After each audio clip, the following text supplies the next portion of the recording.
What is going on, everybody? Welcome back to Salty Runback, here to be your weekly intake of North American Developmental League of Legends. We finally made it, the home stretch of the spring split in the NACL. The finals weekend is approaching, both for the NACL and also those qualifiers. We have all 4 teams locked in for the promotion relegation tournament. We got to see where they'll be placed at the end of the week. Welcome back, everybody. Hope you're having a wonderful Thursday, which is when we will be releasing this. I'm Grapes. This is Hawk. I mean, it's been a while, Hawk. We're finally reunited. Yeah, we're back. We're back together. You know, look, Cubby filled in really great. Alk Battery filled in really great. Shout out Levitate, Snow 2, Messages, and Fnatic as well for coming on the show. But it's always good to have my partner in crime back here with me finally. Hey, and just in time for the most important weekend of the entire split. Yes, sir. And I'm just super excited to get into this. We have so much going on. Of course, this Saturday and Sunday are going to be intense. I was just considering making a question just about plan your schedule for how you're going to intake all of this League of Legends and how it's going to work, because there's a lot of overlap here and there. You can catch all of the semifinals both on twitch.tv/Challengers League, twitch.tv/RallyCry, and I believe Smacks will be taking the second series that is unstreamed that day. And for the finals, for NACL, you're going to want to go to Challengers League. For NACLQ, you're going to want to go to twitch.tv/RallyCry for the series to be in full. Unless it's a clean sweep, if you're just watching on Challengers League, that stream is going to get cut partway through. So if you want to get the full coverage, go to twitch.tv/RallyCry official. And Hawk, we have some other stuff going on our side as well this weekend. Yeah, I know. Maybe you're sitting there wondering why Smacks is taking the series on Saturday instead of us. And I mean, first of all, it's just because Smacks is really cool and we love Smacks. But the main reason, Grapes, is for those of you that might have been tracking things last week, we took a little toe dip into CLOL, and we got a pretty exciting match coming up in, what is it? It's the North Conference. I don't want to mess this up. North Conference semifinals playoffs match between St. Louis University and who are they playing again? It's St. Louis versus Northwood, and so St. Louis versus Northwood. If you're an NACLQ fan, a lot of players that you're going to recognize that are there. Winnie, Aaron, Skytech, Vital. If you watched Immortals last split, speaking of Immortals, we'll get to them a little bit later. They're all in St. Louis, and of course, if you're a fan of the Super Sunshine Fruit Basket Warrior squad, that is Northwood. CLOL is kind of coming up on us really quick. Oh yeah, we're trying to get as acquainted as possible, because of course this is your one-stop shop for everything NA developmental, and collegiate is definitely keep part your of eyes that. out. So we'll have some streams throughout the weeks as we get forward and keep going towards the national championships, but we got to talk about some NACL and NACLQ, Hawk. So let's get into the headlines for today. Some great series in the Challengers League specifically throughout the entirety of last week, but I think the big surprise kind of is a convincing 3-1 victory by Dignitas Challengers over Cloud9. This was the series that everyone was hyping up. We kind of expected these two to be the most kind of the strongest teams in the entire league, but pretty one-sided for Dignitas, Hawk. Are we just putting them in as the favorites to pull through this finals weekend? I mean, Grapes, first of all, I want to take a step back. How crazy is it that after all of the games this split, we're now down to only 2 series per weekend and only 3 teams remaining in the championship? I mean, that is insane. After 36 games every week, Grapes getting to bed at 6 in the morning every night. That's true. We have really come down the wire, and yeah, I mean, the expectations were definitely set on the show that Cloud9 would be the pretty dominant favorite heading into the final weekend, and as you said, Dig taking them down 3-1. And Grapes, I'm going to be honest, I think Dig could absolutely be considered a favorite. Whether or not I would have them as a runaway favorite, honestly, I have 2 answers to this. I don't think there's any runaway favorite in the NACL, and I think that's been proven all year. No matter how dominant certain teams have been, no matter how good Cloud9 and Dig have been throughout the entire year, everybody's been beating everybody. I mean, and it feels like it's so hard to predict, even if one team might look better at the moment than the other. I mean, Team Liquid proving that beautifully. We said that 9 teams could win. Well, the 9th seed is in the final weekend. So, I mean, it feels like anyone could beat anyone. So that's the cop-out answer.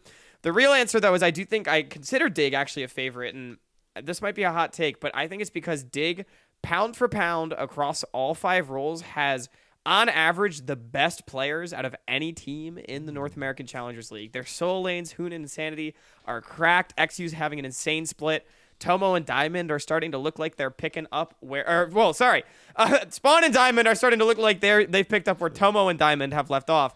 So I have really been impressed by this team. It just feels like, on average, they're the hardest team to beat at this point because they just are better than you, you know?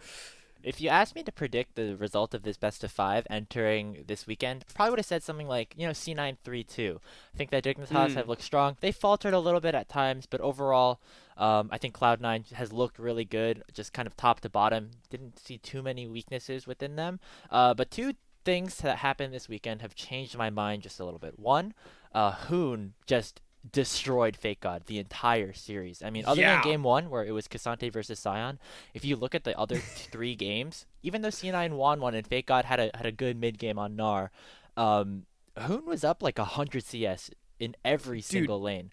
I want to interrupt real quick. Sorry. Hoon's glow up this split, man, has been unreal. So like, shout out Hoon. I think he's leading in solo kills now that the M&S is gone. So big moves from Hoon. Yeah, and on top of that, Fake God was able to perform kind of like on this weak side, but like Hoon just got so strong in every one of those games that it just didn't matter how good of a Malphite ult Fake God had in game 4 or stuff like that. It just was Dignitas kind of running things from there. And the other side of things is that Lost and Zazel, a bot lane that I consider to be probably the strongest in the entire league, didn't look that great this series against Dignitas. I mean, Lost got caught repeatedly over and over again. We have been heralding him as, this great aggressive bot laner. Seems like he kind of maybe flew a little bit too close to the sun here this series. There were multiple moments where he kind of just flashed forward a little bit too fast and just died, whether it was from XU on Vi or something like Insanity. The Cloud9 Lost copy pastas were going into the chat, I'm sure, like yeah. And there's no, I'm not concerned necessarily in that is what is exactly going to happen if these two teams do end up playing against each other again. But that does kind of raise some concerns for Cloud9 a little bit. I mean, Fake God just kind of got outclassed by Hoon the entire series, and I don't necessarily see that changing. And Lost and Zazel, I mean, they played good, but honestly, Spawn and Diamond, as you mentioned, like really came together these last couple of weeks and have once again kind of elevated Dig to the status of best bot lane or one of.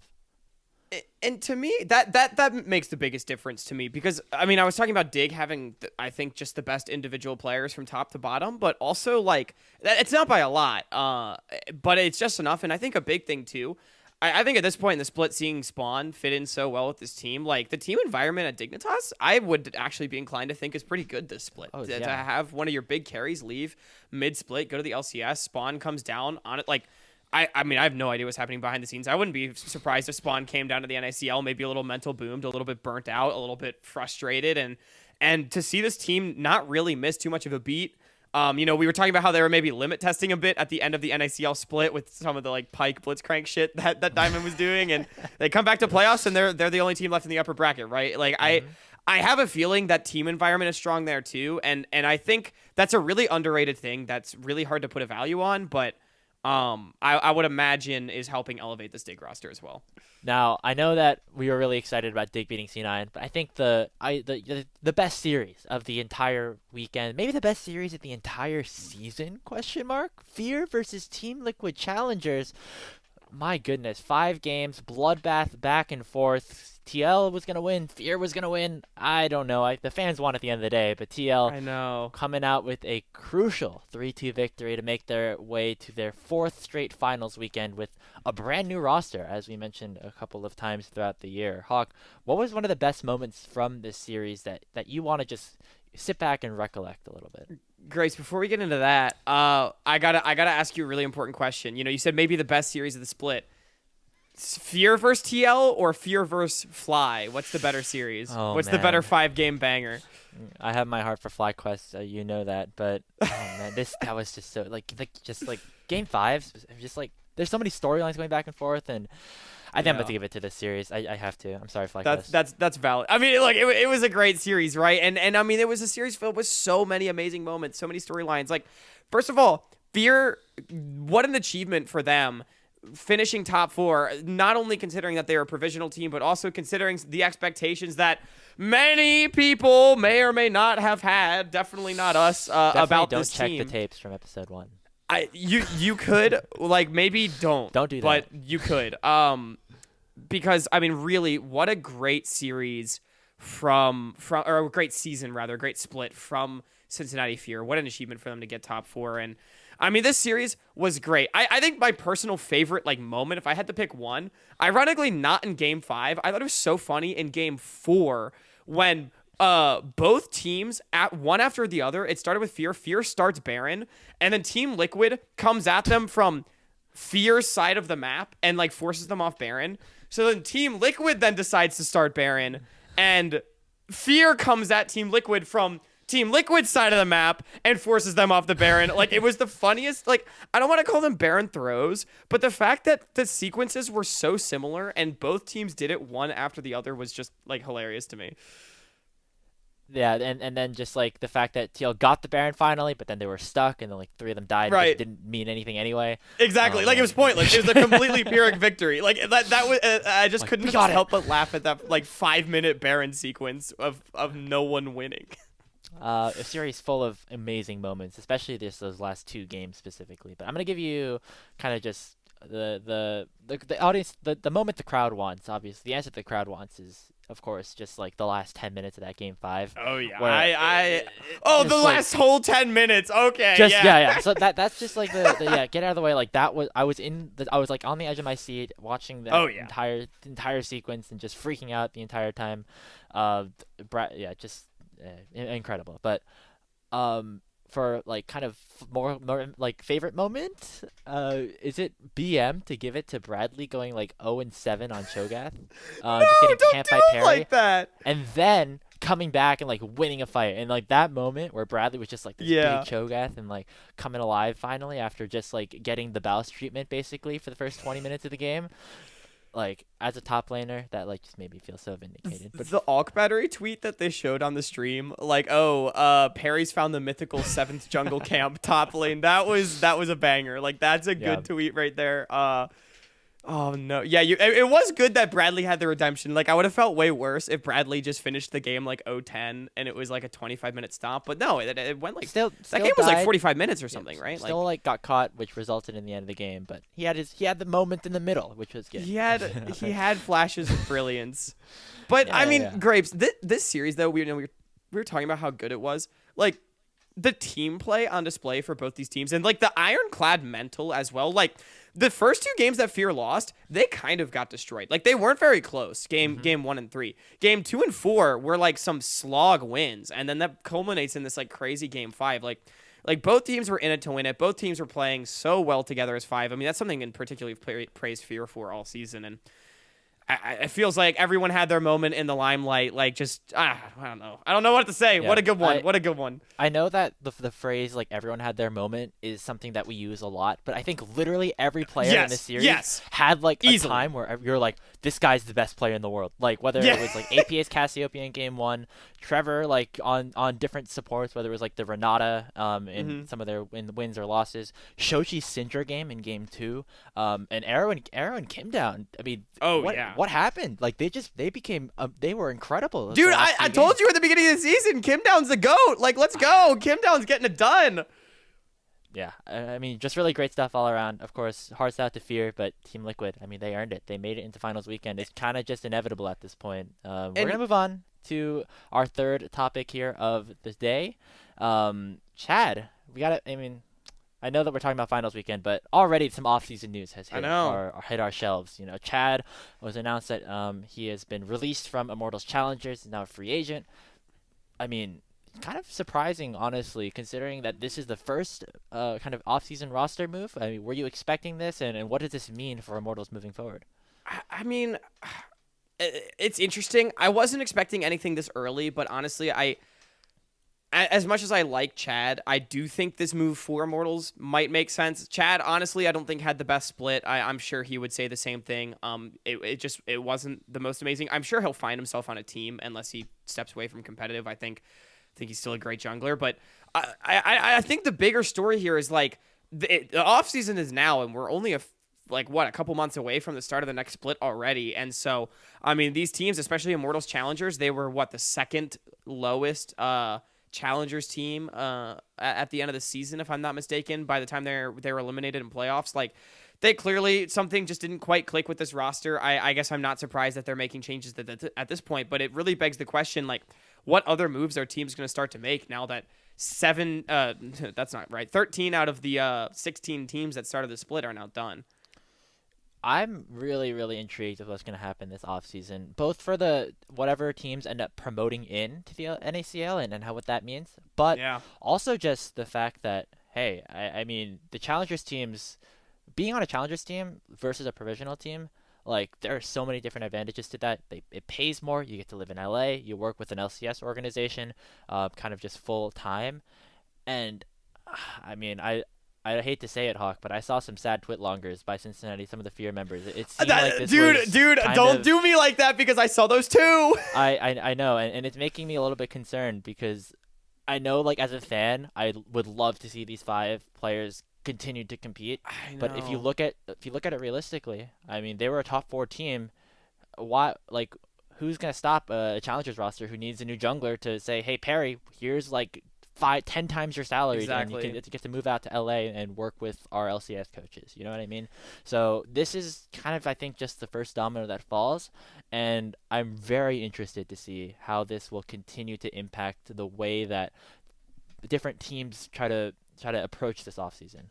And I do think that is the story. Not so much, Chad losing his spot on Immortals, which, I mean, obviously is news, but I think it's more so, where are all these players going to end up? Like, how many offseason moves are going to be made? Are provisional teams going to keep their rosters together? Are Challenger teams going to try to keep some of the developmental pieces together, or are they going to be more aggressive in making changes? And it's probably going to change from team to team, but yeah, I agree with you, especially looking at a team like Fear. I mean, I would not be surprised if Immortals called up Perry tomorrow. I mean, Perry had such a great split. I mean, Perry, Keel, Winnie, any of these people, any of these players. Exactly. Really. Yeah. And Winnie, I mean, there's, the list goes on, right? So, I mean, it's an interesting time for sure. And I think, the offseason is going to be interesting to watch because of the existence of provisional teams. In the past, it's just been amateur, and then it's been academy. And obviously, like, if you get the academy call, like, boom, you're going to academy. And that's probably still the case. But given the existence of provisional teams, I just wonder how that'll change the dynamic of the offseasons. Just something that kind of remains to be seen, I feel like. Well, we'll continue to watch that as we go throughout the weeks. It's actually not that slow of a like kind of off season. It goes, we're into summer relatively quickly, so things are gonna have to move quickly as we continue to move on here. Our next question involves the NACLQ, as the promotion relegation tournament is happening in about 3 weeks or so, and we have all 4 of our teams locked in. But the biggest storyline is from a team that has not qualified, and that is Native. They unfortunately lost their quarterfinal matchup to Maryville University, and because of that, did not end with enough points to qualify into that event. I know this is a team with a lot of expectations, Hawk. Did they get screwed out of potentially making it in?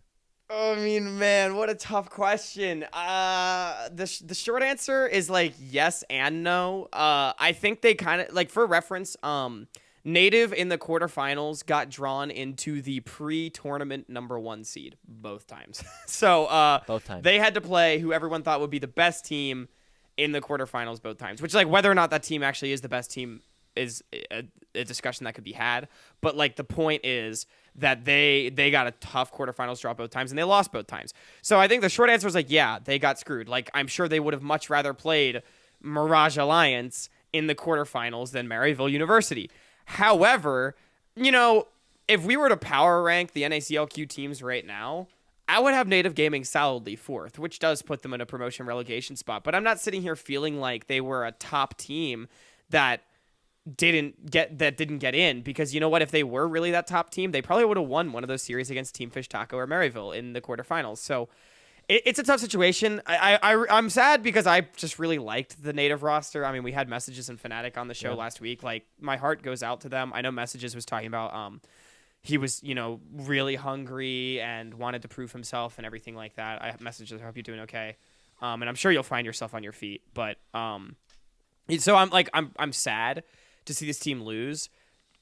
But like, yeah, tough draws, but at the same time, like, I don't know, just win, man. Like, that's also part of it. When you look at the results from the overall event, it was top 8 in OQ1, top 8 in OQ2. When 4 teams make it in, that should not be enough to get you in, obviously. Of course, there are different circumstances, like the fact that they got so unlucky to be matched up against the top team that was struggling in the quarterfinals. If they played them in semis and lost, we'd be telling a very different story than if Right. they lost in quarters, Yeah. But when you compare them to Supernova, Supernova had better results because of that semifinal appearance in OQ1, and there's not really much you can argue with about that. And I think that's kind of the mindset that a lot of the players are going to be taking as well. Of course, like if you're gonna be a top team, you're gonna have to beat some of the top teams eventually. And overall, if you look at Native's performance throughout throughout kind of the OQs, when you look at the matches that they lost, it was to Team Fish Taco, Maryville University, and they lost a best of 1 to Rock Bottom in the open qualifiers as well. But I mean, they never were able to kind of push past that mark, and I think that is definitely something that is to be noted. And they weren't able to ever, unfortunately, get into that top tier, but which is honestly a little bit surprising to see, of course, because I do think that this team probably had one of the highest ceilings, and I'm sad that we never got to see them reach it. Yeah, again, it's definitely a bummer for Native. And I think a big thing, too, is we shouldn't take anything away from Supernova. I think even though it could be argued that Native is better than Supernova, I mean, look, Supernova pushed their way past a pretty strong Team Ambition team all the way back in the first split quarterfinals, or the first tournament quarterfinals to make semis. Like, it's not like they rolled over a bad team by any stretch of the imagination. Yes, is Team Ambition weaker than Maryville, weaker than Team Fish Taco? Yeah. But I don't think anything should be taken away from Supernova. I think, if you want to argue that Native Gaming got screwed, perhaps that Riot could take a look at the format as far as at least reseeding the teams for quarterfinals. Because I think the set seeding doesn't work when group stage seeding is also set, but that's neither here nor there. Yeah, I think Native, they got unlucky. They undebatedly got unlucky, but at the same time they could have still won those series, and they unfortunately did not. So yeah, I'm very much expecting that we will see much more of all of those players, whether it is a promotion or just kind of getting another shot in the qualifiers for the summer split. So they got some studs on that roster. I think they'll end up being okay. we can continue to root for that for sure. And I think that's a good way to bring us into this final question of the headlines, which involves the remaining teams that are still in the NACLQ. Now, of course, we have our 4 teams locked in. That is Maryville University, TikTok Tony Top, Supernova, and of course Team Fish Taco. 3 of them are still in. Supernova is locked in 4th. They will be the bottom seed in the upcoming promotion relegation tournament. But I mean, does this weekend even matter for the other 3? Like, does finishing 1st seed versus 2nd seed versus 3rd seed, does it matter, or is it just the team that's gonna promote? Are they just gonna promote? Right, and so what we know so far is that the bracket's going to be double elimination with best of series, if I'm not mistaken. We don't know any specifics outside of that. Some best of 3s, some best of 5s. Best of 3s, best of 5s, double elimination, probably pretty similar to the NACL playoffs bracket, just a condensed, right? And I would be inclined to say that I do think seeding matters. Not a lot, but I think seeding would matter. Particularly, I'm looking at the first round. I think there's a big difference between whether or not you're playing against CLG Faith or AoE Gold in the first round of the promotion relegation tournament. And I mean, if you win that game, you're going to have to play AoE Gold anyway. But, I mean, if I had to guess, right, the way the tournament would probably work is they're trying to whittle it down to 4 teams. So you probably would only have to win like 2 or 3 series to promote if you get out of that first match, and you'd be able to dodge some pretty good teams in the lower bracket as well. So I would think that being a middle seed actually does give you a nice spot. Like, that's not to say that I don't think Supernova could promote or like they're screwed because they're 8, but I would be inclined to say, like, yeah, getting a better seed would give you a slightly nicer position. I think that AoE certainly just like by far and away probably the strongest team coming They're in. not going to demote. I will do something heinous if AoE demotes. I don't know what it is. I'll eat a shoe. I'll eat something. I'll eat something if AoE demotes. But overall, am actually really interested to see how the promotion relegation tournament and just kind of the strength of those bottom three teams, FlyFam, TL First, and CLG Faith, are actually going to be, because we haven't watched them play in like 3 weeks because That's they got true. eliminated early, and now they're kind of just scrimming over and over again. And maybe they're learning a lot of new things and really improving in this time. We haven't been able to figure that out just yet. My question here, if I can spin this a little bit, is since we already know that Supernova is going to be at the bottom and they're going to be playing AoE in the first round, presumably because they're the top NACL team, bottom provisional team, do you think it matters for these other three teams that are still in the mix? Ooh, that's an interesting question. Because I'm not sure. I think it's hard to tell at this point. Like CLG Faith was certainly like the weakest looking team coming in, but even in their last series against Wildcard, they Yeah. kind of had some moments. So I don't Yeah, I know. don't know. You know, a big thing that the NACL broadcast in particular was saying, and players have actually come out and said it as well, if I'm not mistaken, is that CLG Faith has gotten stronger. And to to really play format Frank over here, we like if you're the 6 or the 7 seed provisional team NACLQ team, you would be playing either Team Liquid or FlyFam in the first round, and then like The the winner of the Yeah, other match in the there's next round. some So you could promote by dodging AoE. that is true. So is the goal to not win but like finish in the So middle, like lose strategically? So I mean, it's not. I don't think it's like a let's like happy Let's game have some happy the moments. finals. Yeah, I don't think it's like that. But so I think the short answer is like no. I don't think there's a huge difference between 7 through 5. Like I think you take what you get. However, I mean I actually wouldn't like I wouldn't be sad if I was the 6 or the 7. However, I'd probably still want to be the 5. I don't know. Does that make sense? Yeah, yeah. And just to be clear, there is still a points differential within the three teams that are still remaining. It is possible though for all of them to be all the different seeds. If Team Fish Taco, even though they're 40 points behind Maryville, if they win the whole thing and Maryville loses to TikTok Tony Top in the semifinals, then TFT is first seed. If There you Maryville go. win the whole thing, they're first seed. If Tony Top win the whole thing, they're first seed. But that is going to be a really And if Rock interesting Bottom win the whole tournament. thing, it's chaos. It if Rock Bottom win, they will be still not in, unfortunately. Yeah, but Which it's is what if Rock Bottom win? It's probably either Maryville or Tony Top first seed. yeah, probably. There's some things to take a look at here, but I think that's gonna. Just a lot to unpack there. Yeah, we can unpack some more of it actually as we head into the second part of our show. That's gonna be it for our headlines. We are going to look at every single team that is still remaining in the NACL and the NACLQ and tell you why you should be rooting for them. It is finals weekend for the NACL and the NACLQ, and that means that 7 teams remain, 3 from the NACL and 4 from the qualifiers. Of course, Rock Bottom Esports is unfortunately not able to continue into the promotion relegation tournament, but they could still win. They could still come home with some extra bread after this set of games. And so what we're going to do is go through each of the teams and tell you why they will win. We're not going to take into account the fact that we think all of them are going to win in this situation. We're just going to go through them one by one and let you know why you should root for them and what to expect entering this weekend. Hawk, let's run down what we're going to do for each of these teams. Yeah, let's just dive straight in. I mean, we got a lot to talk about. Lots of good stuff here. Grapes. So number 1 up on the docket, Dignitas Challengers, the team that we have, I think, proclaimed at this point as a slight favorite to win the NACL. Why are they taking home the prize? Oh man. Okay, so there's so much to talk about with this team. So what we're going to do basically is we're going to explain why you should root for them, what they do really well, which you might have alluded to for some of them in our headlines, what you can do to beat them maybe, and if they go all the way, who is going to be their potential finals MVP? What's the difference maker here in that last series that clinches them that title? So let's start off with Dignitas. Of course, they did beat Cloud9. Why you should root for them is because I think a lot of these players have been kind of doubted on in various moments throughout their careers, whether it was Hoon in Mm-hmm. his LCS time and XU as well, kind of to a similar extent. Insanity kind of was in LCS and not anymore, and that's kind of the case you can make for Spawn and Diamond as well. This team was built to perform really well in the NACL. They're here, and they are not going to take any prisoners, I don't think, as we saw in that last series.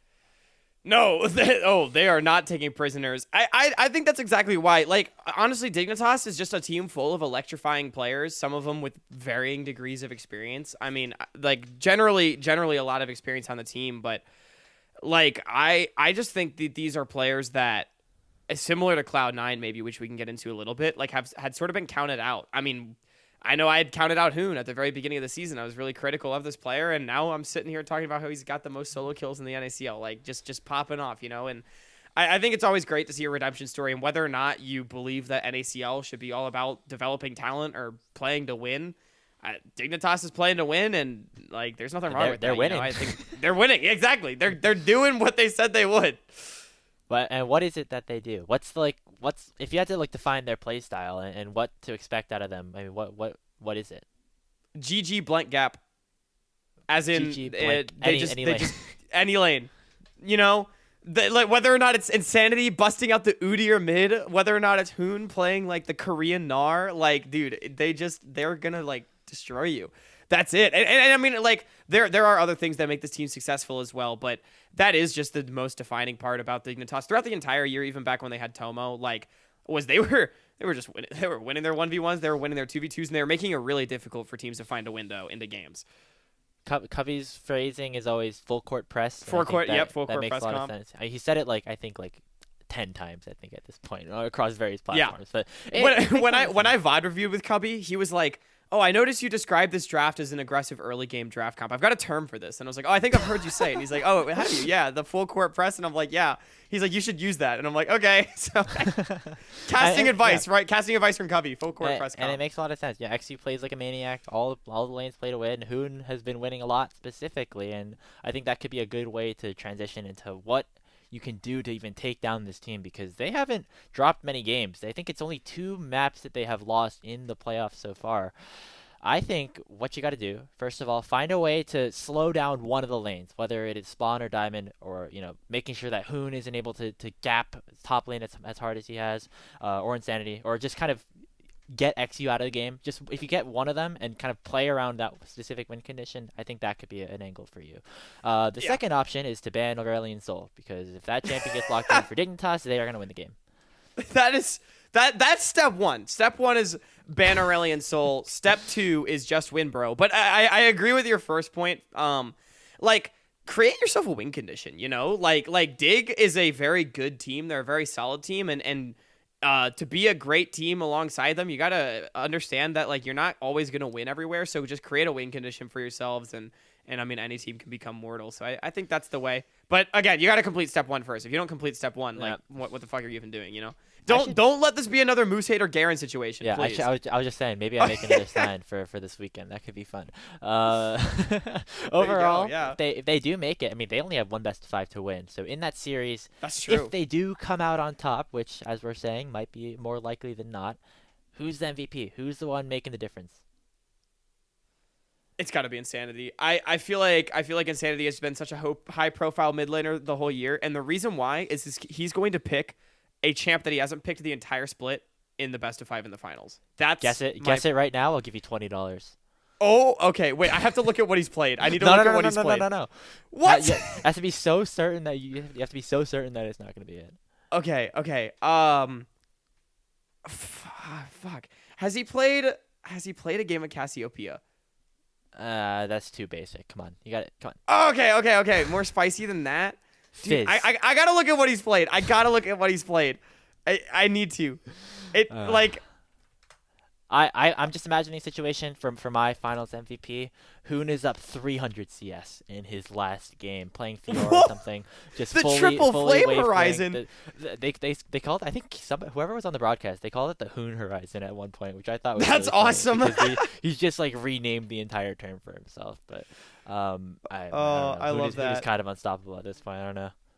Okay, he has not played Cassiopeia. That would be my prediction, is that Insanity busts out the Cassiopeia. If you want something really, I don't know if I'm giving you the money for that one. If you want something really spicy, really spicy, it's okay. Oh my God, he's played that.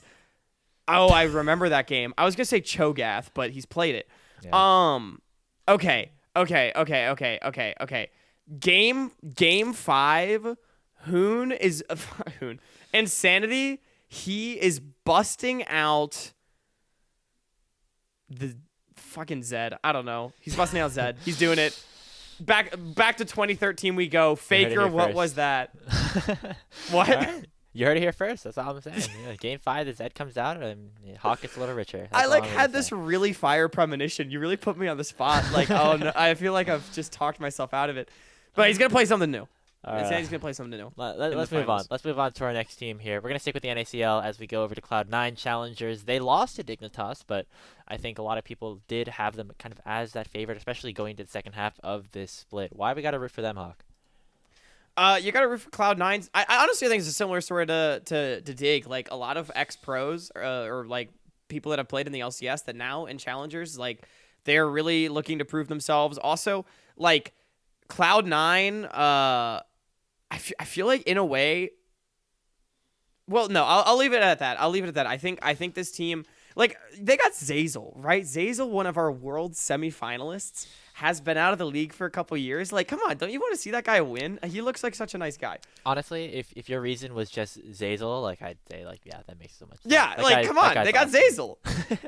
That means Zeyzal has to be the MVP, right? Like Zeyzal pulls out the Blitzcrank game 5 and like hits the flash hook on spawn that ends it all. That would be crazy. That would be crazy. I think you should root for Cloud9 because they had their intention. At the start of the split, it was to get as many of their players promoted to the LCS as soon as possible, and it will be a very good showcase for some of those LCS teams that are not currently competing in the playoffs. Take a look. Lost and Zeyzal should be at a higher level, I think, going into the summer split. I'd be very surprised if they weren't at this point. I don't know with who exactly, but gotta get a little bit of a look. But overall, what do they do well? What's something that you have been impressed by with Cloud9? Cloud9 has demonstrated, I think, just a really good ability to be dominant in like the mid stages of the game, which I don't know if that sounds similar to what I said about Dignitas, but I don't think Cloud9 has necessarily been lane gapping as hard. Like Dig has been playing the full court press comp where it's like win lane, win game. Cloud9 has not necessarily been playing that, but their team fighting and their movements together in like the mid game to just start fights and win them has been like pretty impressive. And I think you got to look out for that. It starts with Diplex, by the way. Diplex and Zeyzal just getting it started. Dig has the full court press. Cloud9, they're laying out the 2-3 zone. They're just they're settling there you back, go. And they're adjusting to certain situations and coming out on top. Yeah, and they got Steph Curry and Diplex, right? Like that's how that works. Basketball. Something like that. I'm more of a college basketball guy. They got who's the Purdue player? Zach Edey. They got Zach Edey in the middle. Tall guy. Yeah. Yeah, and it works because Zach Edey's in the middle of the court, Diplex in the middle of the rift. Like, yeah. Wow, we got some good analogies coming here. Yeah, it's a late night recording for us, and all the ideas just coming in hot. Literally 11 p.m. right now. What I think that Cloud9, I think they're a very well balanced team. I think overall, like while Dignitas kind of has just like 5 lanes that like to push forward, if you're with C9, they have a game plan. It is to get Lost and Zeyzal ahead. Fake God's gonna play weak side. He's be on a tank. Tomio, he'll run around and do some shit. And Diplex will be solid throughout the entire game. And I think that is kind of their win condition and kind of how they like to play. If Lost and Zeyzal are playing well, if they're popping off, this team definitely has a shot at going for the title. But in terms of weakness, we saw that with Dignitas. Like if you can focus in on that top side, Fake God looked very like solid throughout the year, but got kind of exposed a little bit against Hoon. Yeah, and I want to point out a weakness that I brought up at the very beginning, or the last episode we did together, Grapes, at the very beginning of playoffs, where I said one of the weaknesses of Cloud9 is they sometimes can get a little roped into Fiesta. Like if you can make them party a little bit, they might party a little too hard and pass out in the front lawn. And Cloud9, I think that's still the case. I think this is a team that when they're winning, they look dominant. When they're not winning, it's a little bit more suspect, and you mentioned that like with Hoon and Fake God as well. So I think watch out, don't let them party too hard. Yeah, I think that's definitely something we could take a look at here. There's certainly teams that like to play Fiesta. Get TL in a little bit. We can move on to our finals MVP. I in my mind, C9 win. I mean, I think the best player in that Dignitas series was Tomio, actually, and just his ability to set up early games, even though the rest of his team wasn't able to capitalize after that. Like, I think Tomio had a really good series, and how cool would it be if just the youngest player on the team, like the most inexperienced one, is actually the one that is the one to carry the veterans on his shoulders at the end of the day. All right, I hear you, and that's perfectly logical, but hear me out. All right. Cloud9 starts the series down 0-2. They go back to the locker room and they're feeling upset. They're down. They don't know what to say. Zeyzal, being the veteran, looks them straight in the eyes and goes, "Guys, this reminds me of the time where we won the quarterfinals at Worlds, knocked out Korea, and made it to the semis for the first time in 7 years. We looked a freak of freaks straight in the eye and weren't afraid. We engaged on them in mid, and the last vestige of Korea is destroyed. We can come back and win this." Someone will go and ask, "Well, did you win?" No, of course not. 3-0. Zeyzal MVP for mental. Strong mental. All right. Let's go. I'd be so happy for Zeyzal if that ends up happening. Let's move on to our last NACL team, Team Liquid.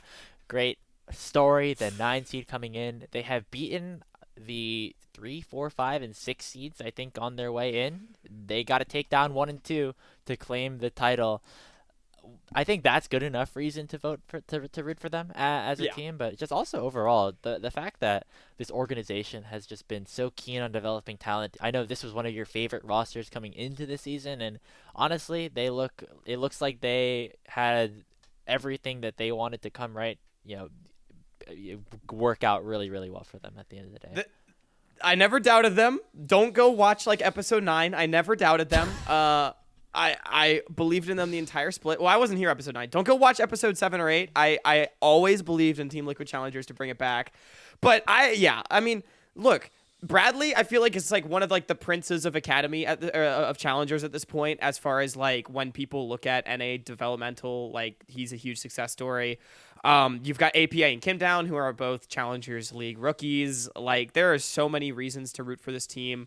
And they're just fun to watch. We talked about partying hard, man. Team Liquid, they're the guys you want throwing your 21st birthday. Like they have them pull up and it's a party. Yeah, I feel like in terms of what they do well, it's just like everyone is able to contribute and able to become a win condition. That's not something that I would have said throughout the regular season for TL. No. I think Arrow and Kim Down had a very slow start, whether that was due to the inexperience of Kim Down. Even Bradley had some up and downs too. Yeah, I'll say as well. Yeah, I definitely agree. But I think overall, as we saw in that series against Fear, each of the lanes like kind of had their own moment. Bradley's Cannon in Game 5 was wild. Yeah. APA had those crazy Cassiopeia ults, and Arrow and Kim Down, I think Kim Down might have been the MVP of the entire series, if not for Mir. Like that Rakan, just in every game, just finding perfect engages almost in these really big team fights. That was really cool. And Arrow, he looked world class, honestly, in some of those games as well. So I think the fact that it doesn't have to be everyone that turns up, but somebody will have a good game in every single time that they take to the Rift. I think that's something that is really, really impressive at TL. Yeah, absolutely. And I mean, I think it brings us into like why is this team so strong? Like another big thing, and maybe this will kind of rope into MVP. We're kind of doing it all at once. Like Mir is the best jungler in the league. I think that can be said definitively at this point, right? Like is that a hot take? I mean, I'm thinking about it right now, but overall, I think Mir kind of had like a really hot start and then kind of was just like really good throughout the regular season, but he has turned it right back up to that like insane level here for playoffs. Yeah. And it's been incredible to watch his Wukong, like just the ability to find the right engages. And you can't things give like him that. Wukong. You just really can't. Good. You can't. Yeah, like Mira has just been so amazing, and it creates such a strong mid jungle. APA's been looking I think better and better as the split has progressed, and it means that like Team Liquid, they got a really clear game plan, right? Play mid jungle, strong mid jungle, and then move that advantage to side lanes. It's what they've done almost every single game, and in playoffs, it's been working. It's been working really damn well. They've been able to get Bradley ahead. They've been able to get Arrow and Kim Down ahead, and they've been winning their games. How do you beat them though? Is it just, I mean, when everybody's able to have their moment, is there a like an angle where you do come out on top? So we've seen this quite a bit. I think there's actually a really clear chink in the armor for Team Liquid, and it's exactly shut down their game plan. Attack APA and Mir. I think that's the way that you beat this team. Like Bradley, I think has brought it back. Arrow and Kim Down, they brought it back. They've been having a good showing, but I still I don't know how I feel about them to carry games on their own when stacked up against like the competition that's remaining in the NACL. Like it's just so stiff, right? Like I mean, you're up against Lost and you're up against Spawn as AD carries, right? And it's just tough, right? And I think if you're able to shut down that early to mid-game machine that is Mir, that is APA, you've got a really good way to win the game against them. I think you should not let TL have these three champions like in the same draft. Wukong, Varus, Rakan. They had it like every single game, and in that series against Fear, and it like all those pieces worked incredibly well. Even the games that they lost, like dude, Arrow's Varus was nuts that entire series, and like The Varus I and don't know. Rakan were filthy for sure. I was surprised that we kept seeing those champions get picked, and then like the whole AP and Bradley kind of just picked whatever the hell they wanted. But like just that core, just having a solid core like that was, I think, a really good thing for TL. And I think just to add one more reason why I think Team Liquid is fun to watch and why you should root for them, they all have such crazy champion pools. Like Bradley and APA in particular are playing stuff that nobody else is really playing, or like at least more of it. Like Bradley always has his Gangplank in the back. He's been playing a lot of Kennen, which a lot of top laners are playing, but he's been playing more of it. APA, you know, he's got his Ziggs. He's got stuff like that. So, but Grapes, who's your MVP? Mir's the easy option. I'm gonna go with Kim Down. I think if he has the set of engages that he had in that last series against Fear, I think I flipped the script completely. I think Hell yeah. the TL Fear series was basically just like fate giving me the finger because it was Trevor and Kim Down, and they were both playing great. And I had them as probably two of the worst supports in the entire league coming in, and they were both awesome. I gotta give some love to Kim Down. He's had a lot of growth, and I'm really excited to watch him play this weekend. You all just watched character growth for Grapes right there. That was truly mature. I saw the ego just for today. Yeah, I mean, but I do love the shot to Kim Down. I think it's Mir. I still do, but this whole team's gonna be electrifying. And look, they might go down just because of the competition that's remaining, but they're gonna go down swinging. There's no doubt about that. Yeah, looking forward to watching them. C9 TL, it's gonna be fun. Let's shift gears a little bit, and we could get this one out of the way first as we go over to the NACLQ. We could talk about Rock Bottom a little bit. They are kind of. What do you mean? Get this one out of the way. This is the spiciest pick here, Graves. They're the odd team out in this situation. I think that's why you root for them, because they are a group of players that kind of came together in this season, and they weren't in the first qualifier, but now they're here and they're in top 4, which I don't think a lot of people necessarily were expecting. And so I think overall this will be a really cool story if they're under the top, and maybe even a PSA or like a kind of an example to show people who are looking at the format for this next split and say, hey, if you win this second qualifier, even if you don't have enough points, like you should be in because you're the best amateur team coming in. Rock Bottom's going to want to prove that they are that. Definitely. And, you know, like, why should you root for Rock Bottom? They single-handedly have the ability to shatter the confidence of every NACLQ team while heading into promotion relegation. That is an awesome amount of power. So that's reason number one. Like, you know, they could really expect some pretty fire tweets from PCL, just like the one after they beat the Mirage Alliance. That tweet was a banger. Grapes, honestly, if you want to pull that one up and post and show it, like. Boom. That's a good tweet. He was a little salty. I'm not gonna lie, but like it was good salt though. It was you got the last laugh. But it also, I mean, alongside Tony Top, this is I feel like one of those true amateur teams, the type of amateur team where it's just 5 players coming together. Rock Boom in his like first real competitive split. Like on a high-profile amateur team. Music coming over from ERLs. You've got PCL and DNA. They've been together for forever, or been around for forever. Like. I don't know. Like it's just one of those amateur teams that comes together and plays some damn good League of Legends, you know? Yeah, and I think that's what they do well. They play they're all really solid, and I think that Music is a good facilitator behind that. When he's on, that team is very, very good. It was I think he announced on Twitter or just like started mentioning at some point that he was actually really sick this weekend. And you could tell in the series that they had against Winthrop, which they barely won to actually even get into the quarterfinals, but turned it around, maybe had some medicine or something between those 2 days because he looked good again, and that means that Rock Bottom looked good again. And I'm gonna get ahead of this one here. If they win, it's gonna be because of him. Yeah, that's fair. That is more than fair.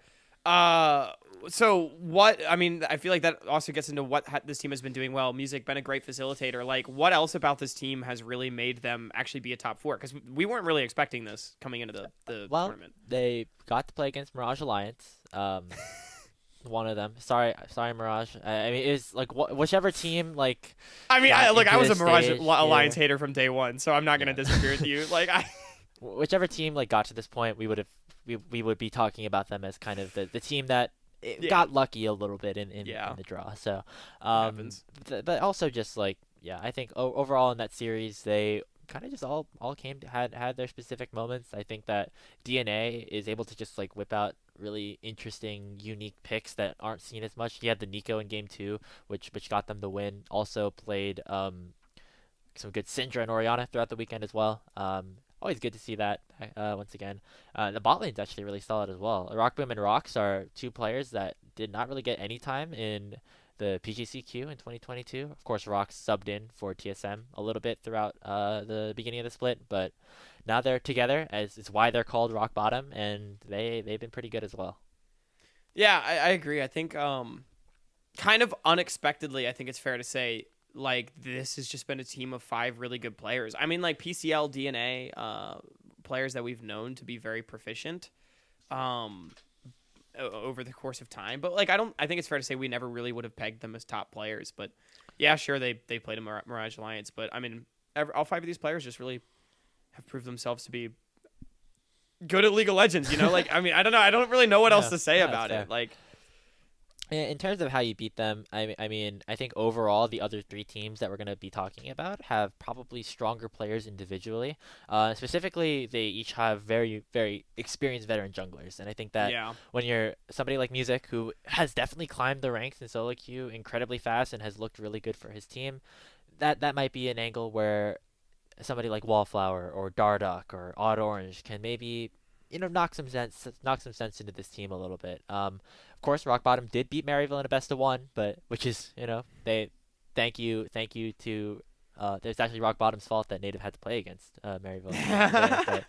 Overall, Rock Bottom knocked out Native. Yeah, kind of in a way. They lost in the series, but they won at the end of the day.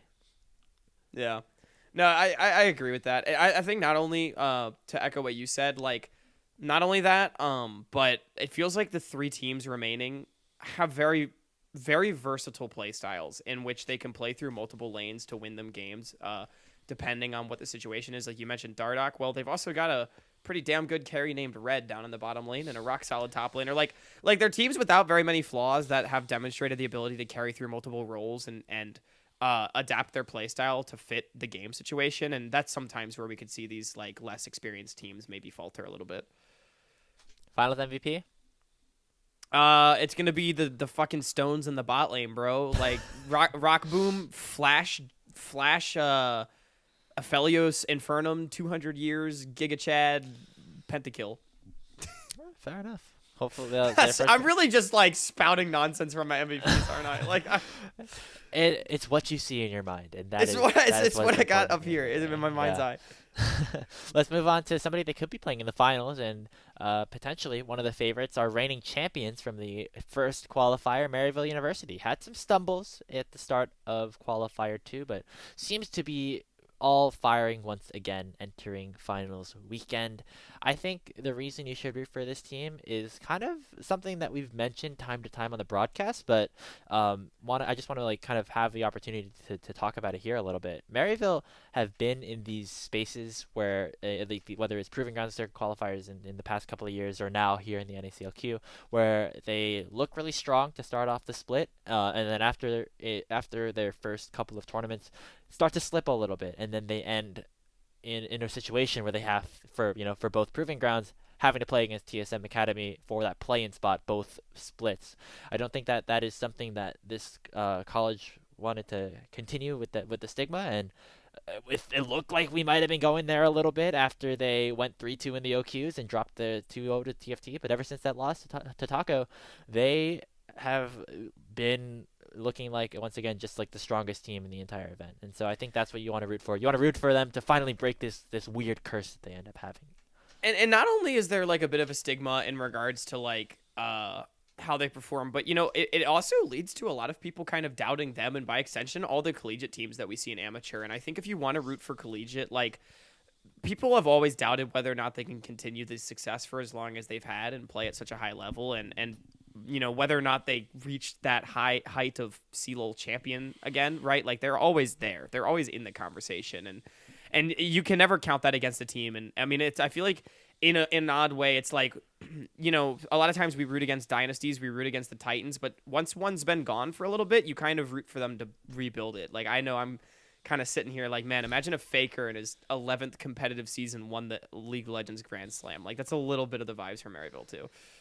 Yeah, how they win, I think, is kind of how they've always won while they've been playing. It's just the early game. I Early mean, aggression, Chinese yeah, style, man. Like that, you, they've you said got it. They've said it themselves. you get the Renekton Elise, you get the Lee Sin, Yeah. you get the roaming roaming The Auto the Orange get Niles back player. bromance, yeah, Yeah, and you just and your Scary Talia. Jerry's like a win lane as well Yeah. somehow because that's just how they are. So I think Yeah. that's how they win. Everyone knows how Maryville likes to play the game. Everyone knows exactly what to prepare for, and honestly, that's what makes them so damn scary. Is a lot of teams do prepare for it, and they still get fucking destroyed. So. I'm looking at the top. I'm looking at the top lane pool. It's Tony Top, it's PCL, and it's Alorum. Might be hard to break some of them, but if any team's gonna do it, it's gonna be Maryville. So I'm excited to see that. Niles definitely has the potential to just really pop off this tournament. When we're looking at places to exploit potentially, honestly, I think Maryville are able to kind of play some of these late game map rotations pretty well. I think even though they're an early game team, the late game isn't necessarily their weakness. I think if you However, I think if you are able to exploit something, at least at the moment, it might be their bot lane. Because as much as we've been hyping up Scary Jerry and Zyka throughout the season, I think a lot of the reason behind some of their lower levels of success, at least in this second qualifier, has been them. If they step it up, and I am expecting them to step it up for this finals weekend, they could be they could be my finals MVPs. But if I'm an opponent looking at how to take out this team, might be looking down in the bottom lane. Yeah, I think you have one of two options. I agree with you. I think Maryville's late game is actually usually pretty clean, at least from a player perspective. However, they usually draft more for early game, so that you could do one of two things. You could not get shit on and just play a harder scaling comp. That doesn't mean you should pick full scaling. That's how you get shit on. But like pick a team that can scale better while also fighting early. Or like fight fire with fire, go full balls to the wall with them and do it better. I mean, I know that's pretty broad strokes, but those are the two ways to do it, and those are the ways we've seen Maryville fold in the past. Because, I mean, it has been the case that when they have gone up against, for example, UST and CLOL championship last year, they lost because UST was able to do pretty well against them in the early game, but then had better team fight compositions later and cleaner team fighting later, and it wasn't like even entirely a player thing. It was just UST, their game plan was more tailored towards that, and it worked. Yeah.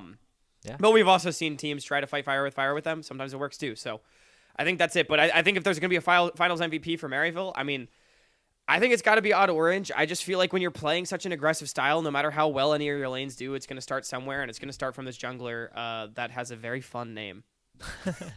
That's not the reason why. I mean, Auto Orange is just a great player. I drafted him in my fantasy team, I think. Yeah, you got the duo in the top lane right. In the first rotation. Yeah. I'm very excited to watch Maryville play. And you mentioned how they're the only collegiate team. I'm gonna have to put an asterisk around that as we go to our next team because Team Fish Taco That's is true. basically That is a good point. A collegiate team. It's UST with it is UST with Alorum playing with Red basically. Alorum's actually a coach at UST as well, so that's right. Another interesting caveat there. TFT have looked pretty good. They of course have dropped some weird games to different like lower seeded teams, whether it was Conviction or Zenigma in each of the qualifiers respectively, but showed up when it mattered. They took a very clean series win off of Supernova. They also beat Maryville in their group. Why should we be rooting for Team Fish Taco? Well, I think when you look at all these other teams, a lot of what they have is sorry, I gotta collect my thoughts. Grace, can you go first on this one? I'm sorry. Sure. I'm gonna take this from a bit of a different angle here. We've been talking about like why you for the players and things like that. Let's think about this organization for a second. Team Fish Taco is of course also prevalent in other esports. They have like a Valorant team and things like that. And I think a large thing that we were discussing in the quarterfinals on the mainstream when we were watching TFT play against Supernova is that I think both of these teams, both these squads feel a bit vindicated for not being able to get that provisional spot in the NACL as kind of an established organization. And I think if you are TFT, winning this and performing really well, promoting into the NACL, could be a good signal for other organizations. Of course, Native was one that tried this year, but you're looking at other teams, whether it's someone like FaZe or Luminosity or things like that, or even like Disguised Toast or Ludwig or with Moist Esports and things like that, showing that you have the path as an organization to get up to this stage, and compete at the highest level. I think that would be a really cool thing to see. Yeah, that's sort of in the direction I was going. You articulated it a lot better than whatever the hell was about to come out of my mouth, because I do think this is a storied organization, and one where they've taken a couple chances with some players like Red. They've got a lot of experience, obviously Alorum, Daption, Dardoch, players like that. And I mean, I think like when you think of amateur at this point, like the teams in the ecosystem, the obviously Supernova is like the one, but then I think Team Fish Taco is sort of like also getting their name up there for sure. And it's exciting to see this team doing really well. And I just happen to like a lot of these players too. I know it's a more experienced team. They're not like this fiery batch of rookies, but you don't need to be. And they would probably be able to challenge some of these NACL teams as well. Also, just gotta root for Robbie Bob. Just because great story, just like overall, but also this split. You got some time with Evil Geniuses. Gotta love Robbie Bob. Caster's favorite mid laner is always Robbie Bob. He had a great series against Supernova. He did. Some of those Vagar stuns were insane. Anyway, in terms of what they do well, I think Robbie Bob is amazing. I think that Red and Daption are also something where you have to look at as well, where Daption had a great series against Supernova, and we got to interview him after, and he was like, "Nah, bro, I sucked that series." And so, if he's able to like get to the level that he wants to get to, like, I don't even know. Yeah, I mean, this is just like I think this is the most rock solid team. Nice. I guess ironically, out of all the semifinalist teams in NACLQ, where it doesn't feel like there's a very clear chink in the armor. We've seen some teams try to exploit them through their bottom lane, but like their top side of the map is so incredibly stalwart. Like, how the fuck do you break through Alorum, Dardoch, and Robbie? Like, these are players that are renowned for their consistent laning and exquisite team fighting ability. And then Dardoch, his ability to facilitate, honestly, like through the billions of teams that he's maybe bounced through in his career, like one thing has remained consistent. He's been able to facilitate a lot of different kinds of playstyles, and he's actually become a very adaptable player over that time. Yeah. And I think that's something you should take away from him in his past, you know. So, hey, I think when your top side is that strong, and you got a superstar in the making in Red, like where are the weaknesses, you know? If you had to ask me, like, just given the general vision and view that people have of these players, how do you beat TFT? It would be like Camp Dardoch, you know, like just make sure you get super far behind and then maybe tilts a little bit. But Supernova tried that and it did not work. I don't think like it just doesn't work, man. No, like Dardoch was 0-5 on Kindred, and then he actually just like won them the game with how he played the later stages of things. Like I think this team is really hard to beat. If you're gonna try to beat them, it's just gonna have to be through just like I don't know, just everybody's gonna have to step up and just kind of go blow for blow with this team, because you're not really finding a weakness, I think, all around. Yeah, I don't think there's a pronounced weakness. Like I said, if there were to be one, we have seen some suspect moments in lane for Red. I do think Red's laning is the weakest aspect of his gameplay, just because his team fighting is so good.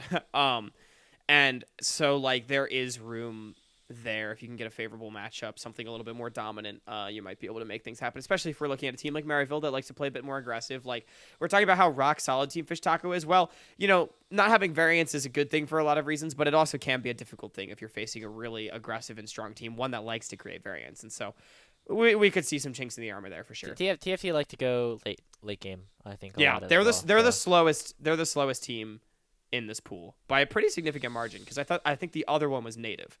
I think overall they do like to play things out a lot. Yeah. Maybe that is where you can exploit them. If you get a lead, I think that's pretty good for you. But I don't know. I'm finding it hard. Maybe they are my favorites going in. I'm just like I don't know. It's so hard to tell at this point. But I mean, it's just anyone can beat anyone. But I would agree with you. I think TFT is the favorites, and it's because my finals MVP is going to be Robbie Bob is somehow going to get his hands on Victor in Game 5, and like it's going to be bloody. It's going to be ugly. Like they're gonna forget to ban it or something. Like there's going to be something goes horribly wrong.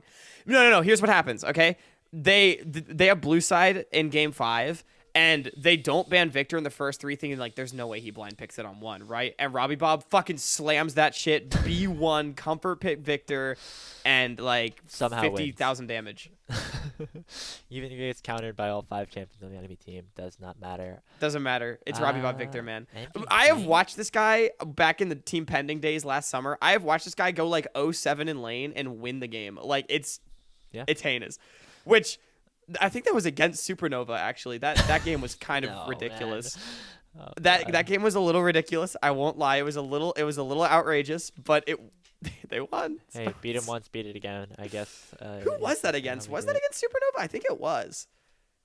I don't remember. We're gonna have to It was a check back group the tape stage on that. game. I don't know. I'll give it to Daption. I love seeing this guy succeed. I don't know, just like for the past couple of Shout out years, Daption. going from amateur back into collegiate now, and gets an opportunity to finally be once again back at like the top of the table in this scene is really good. It's really awesome to hear. Getting to talk to him again in the interviews that we've had with him have been great. And I think if he continues his play, and again continues to scale the way that he so seemingly wants to, that could be the difference maker in them lifting that trophy, or kind of the virtual trophy, I guess. I don't know if there's really a physical one for this event. I don't think there is. I don't think there is. But either way, the trophy can be like demoting somebody. That's a moral trophy right there. The trophy is the bodies of your enemies as you send them down to the abyss. That's morbid. Oh, I think that's the signal to move on to the last let's team. move We've on. already been We've been here at for this a part while. 2 for 38 minutes. Yeah, TikTok Tony Top Grapes. What fucking why? I don't know. We had them on our show, man. Levitating Snow, They're so some funny, bros. so awesome, and the top side is just kind of I think as you said when we were talking about Rock Bottom, they're like a perfect epitome of what semi-pro, what amateur used to be, and kind of still is. You have these veterans who have been around, and then some new players, and they all come together, play some League of Legends, and hey, they now have a shot to be one of the best in the entire league.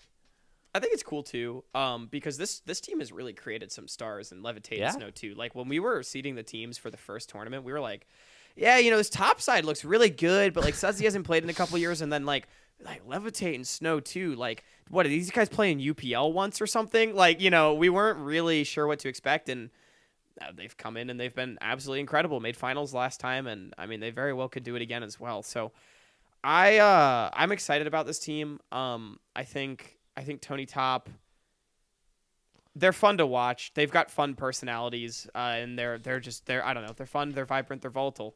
What more could you need?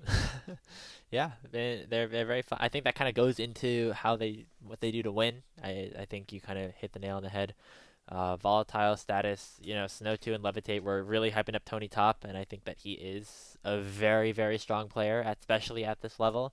And I think that it doesn't really matter what champion he's on, he's just going to help them win no matter what. And Wallflower, we had a really great qualifier one, continuing to play spectacularly again.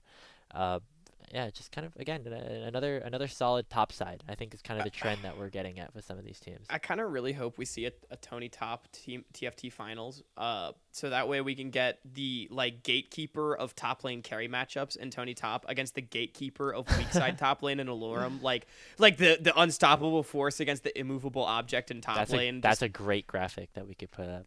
We should do. We actually that needs to happen. Make it happen.